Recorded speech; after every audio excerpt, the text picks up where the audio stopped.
Assalamualaikum warahmatullahi wabarakatuh. Perkenalkan, nama saya Sania Hikmatul Maula, NIM 128. Di sini saya akan menjelaskan tentang sejarah perkembangan hadis. Yang pertama, perkembangan hadis pada masa Rasulullah.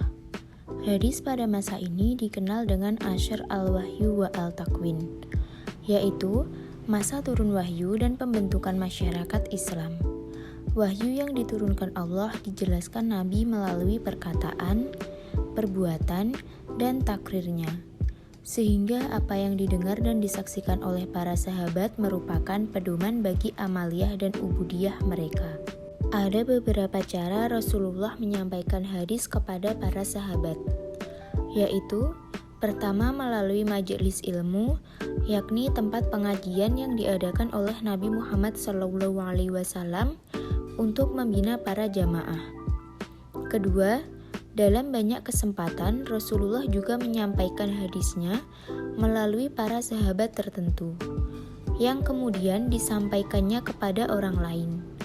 Ketiga, melalui ceramah atau pidato di tempat terbuka, misalnya ketika Haji Wada dan Fat al-Makkah. Respon sahabat dalam menerima dan menguasai hadis tidak selalu sama. Hal tersebut disebabkan oleh beberapa hal, yaitu adanya perbedaan di antara mereka dalam soal kesempatan bersama Rasulullah, dan juga soal kesanggupan bertanya pada sahabat lain, serta berbedanya waktu masuk Islam dan jarak tempat tinggal dari Masjid Rasulullah. Pada masa Nabi, hadis tidak ditulis secara resmi sebagaimana Al-Quran. Hal ini dikarenakan adanya larangan dari Nabi. Pelarangan Nabi dalam penulisan hadis tersebut secara implisit menunjukkan adanya kekhawatiran dari Nabi apabila hadis yang ditulis akan bercampur baur dengan catatan ayat-ayat Al-Quran. Yang kedua, perkembangan hadis pada masa Khulafaur Rasyidin. Memasuki era ini, sejarah perkembangan hadis telah memasuki babak baru, khususnya pada masa Al-Khulafaur Al-Rasyidin, yang ditandai dengan munculnya Khalifah 4, yaitu Abu Bakar Asy-Syiddiq, Umar bin Khattab, Utsman bin Affan, dan Ali bin Abi Thalib sebagai pemimpin Islam selanjutnya. Masa Abu Bakar Asy-Syiddiq. Abu Bakar Asy-Syiddiq adalah sahabat Nabi yang pertama kali menunjukkan sikap kehati-hatiannya dalam meriwayatkan hadis.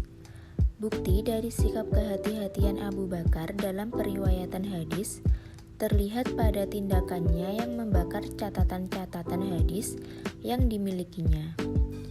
Putrinya, Aisyah binti Abu Bakar, mengatakan bahwa Abu Bakar telah membakar catatan yang berisi sekitar 500 hadis. Abu Bakar menjelaskan bahwa dia membakar catatannya karena dia khawatir berbuat salah dalam periwayatan. Selanjutnya, masa Umar bin Khattab. Umar bin Khattab adalah orang yang sangat menolak keras memperbanyak periwayatan hadis. Hal ini dilakukan karena umat Islam telah tersebar di berbagai daerah. Mulai banyaknya orang berbondong-bondong memeluk agama Islam, kekhawatiran terjadinya tadlis, dan kebohongan dari orang-orang munafik. Oleh karena itu, beberapa sahabat seperti Abu Bakar Asy-Syiddiq, Umar bin Khattab, Zubair bin Awam, Abu Ubaidah, dan Abbas bin Abu Thalib menyedikitkan periwayatan hadis. Sebab, dengan membatasi periwayatan akan menutup kesempatan orang-orang munafik untuk memalsukan hadis. Selanjutnya, masa Utsman bin Affan. Utsman pernah menyerukan kepada umat Islam agar lebih berhati-hati dalam melakukan periwayatan, dengan cara tidak meriwayatkan hadis yang tidak didengar pada masa Abu Bakar dan Umar. Akan tetapi, seruan itu terlihat tidak begitu besar pengaruhnya, karena wilayah Islam telah makin meluas, dan luasnya wilayah Islam menyebabkan bertambahnya kesulitan pengendalian kegiatan periwayatan hadis. Selanjutnya, bin Abi Thalib. Dalam masa akhir kekhalifahan Ali bin Abi Thalib, situasi umat Islam sangat berbeda dengan situasi pada masa kekhalifahan sebelumnya.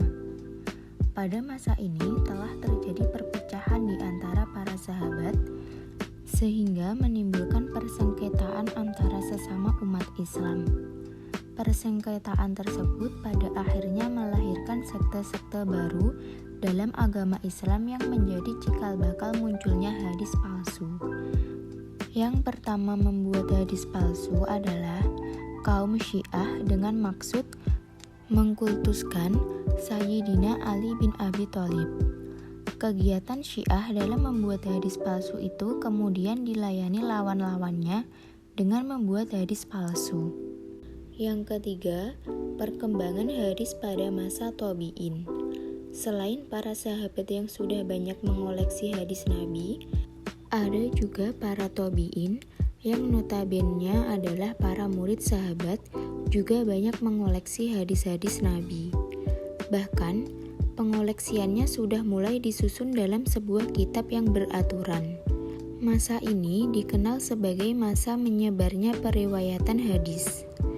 Ini merupakan sebuah kemudahan bagi para tabi'in untuk mempelajari hadis. Metode yang dilakukan para tabi'in dalam mengoleksi dan mencatat hadis yaitu melalui pertemuan-pertemuan dengan para sahabat. Selanjutnya, mereka mencatat apa yang telah didapat dari pertemuan tersebut. Ada beberapa kota yang dijadikan pusat pembinaan dalam periwayatan hadis, yang kemudian dijadikan sebagai tempat tujuan para tabi'in dalam mencari hadis. Kota-kota tersebut adalah Madinah Al-Munawwarah, Mekkah Al-Mukarramah, Kufah, Basrah, Syam, Mesir, Maghribi, dan Andalusia, serta Yaman dan Khurasan. Pusat pembinaan pertama yaitu di Madinah. Karena di Madinahlah Rasulullah menetap setelah hijrah dan Rasulullah juga membina masyarakat Islam yang di dalamnya terdiri atas kaum Muhajirin dan Ansor. Sekian penjelasan dari saya tentang sejarah perkembangan hadis. Apabila ada kurangnya, saya mohon maaf. Wassalamualaikum warahmatullahi wabarakatuh.